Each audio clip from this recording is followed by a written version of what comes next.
ang magiging pinakamalakas na barko ng Philippine Navy, ang BRP Miguel Malvar DSC 3200 Corvette.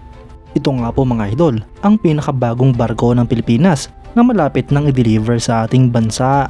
Yan ang pag-uusapan natin, pero bago yan, kung bago ka lang sa aking channel, ay huwag mong kalimutang mag-like, subscribe at hit mo na rin ang notification bell button para lagi kang updated sa mga bagong videos natin.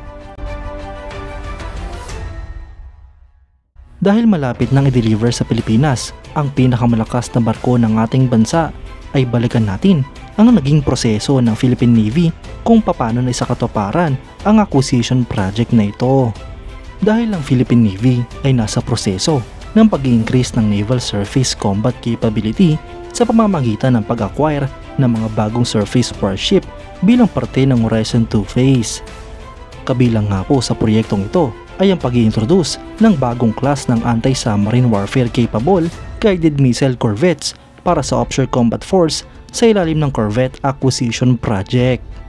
Ito nga po mga idol ay inline sa Philippine Navy's Desired Force Mix and Capability Upgrade Program kung saan nananawagan ang ating bansa ng 12 corvettes na i-acquire sa pagitan ng 2013 hanggang 2028.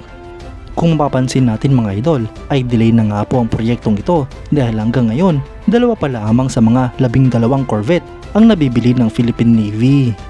Ang end user nga po ng proyektong ito ay ang Offshore Combat Force ng Philippine Navy kung saan tatanggap sila ng 2 barko at assorted na ammunition.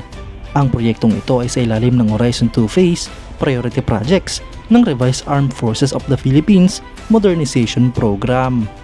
Ito nga po mga idol ay may pondo na 25 billion pesos habang ang acquisition mode naman ay government-to-government procurement kasama ang South Korean government. Ang pondo naman dito mga idol ay mula sa iba't ibang sources na babayaran via multi-year obligatory allocations. Ang Miguel Malvar class corvette ay isang class ng corvette na dinisenyo at kasalukuyang ginagawa ng Hyundai Heavy Industries para sa Philippine Navy.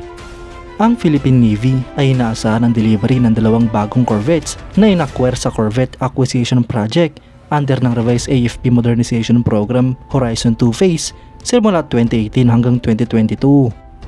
Ang Department of National Defense ay pumirma sa South Korean shipbuilder na Hyundai Heavy Industries noong December 28, 2021 upang gumawa at mag-deliver ng mga HTC 3200 Corvette design.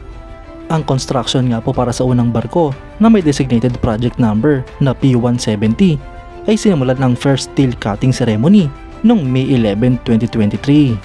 Habang ang ikalawang barko naman ay sinimulang gawin noong November 22, 2023 na may designated project number na P171. Ayon sa sources natin mga idol, ang delivery para sa 2 barkong ito ay magaganap sa taong 2025 hanggang 2026. Nito lamang April 12, 2024, inanunsyo ng Department of Budget and Management na naglabas na sila ng nasa $106 million na pondo para sa construction ng 2 corvettes na ito. Ang bawat barko mga idol ay may displacement na 3,200 tons, may habang 118.4 meters, bib na 14.9 meters, draft na 3.7 meters at depth na 7.2 meters. Ang propulsion nga po nito ay combined diesel and diesel arrangement na binubuo ng 4 na MTU STX diesel engines. Ito nga po ay may maximum speed na 25 knots at may maximum range na 4,500 nautical miles. Para naman sa armament mga idol ay armado nga po ito ng 16 na cell para sa VL Mica VLS, 2 4 canister anti-ship cruise missiles, 2 C-triple torpedo launching systems, isang 76mm Auto Melara super rapid gun, isang Aselsan CIWS 35mm twin barrel rapid fire cannon at 4 na 12.7mm heavy machine guns. Mga idol, hindi nga po maitatanggi na ang BRP Miguel Malvar at ang Miguel Malvar class corvette ang pinakamalakas na mga barko sa ating bansa kapag na-deliver na ito sa Pilipinas. Magagamit nga po ito agad ng Philippine Navy sa pagpapatrolya sa ating mga teritoryo, lalong-lalo na sa West Philippine Sea. Kayo mga idol, anong masasabi nyo? Comment down below for your thoughts and opinions. At yan nga lang po ang pag-uusapan natin ngayon mga idol. Maraming salamat sa panonood. Huwag nyo rin kalimutang mag-like at subscribe bilang suporta sa ating channel. Mabuhay kayo mga idol!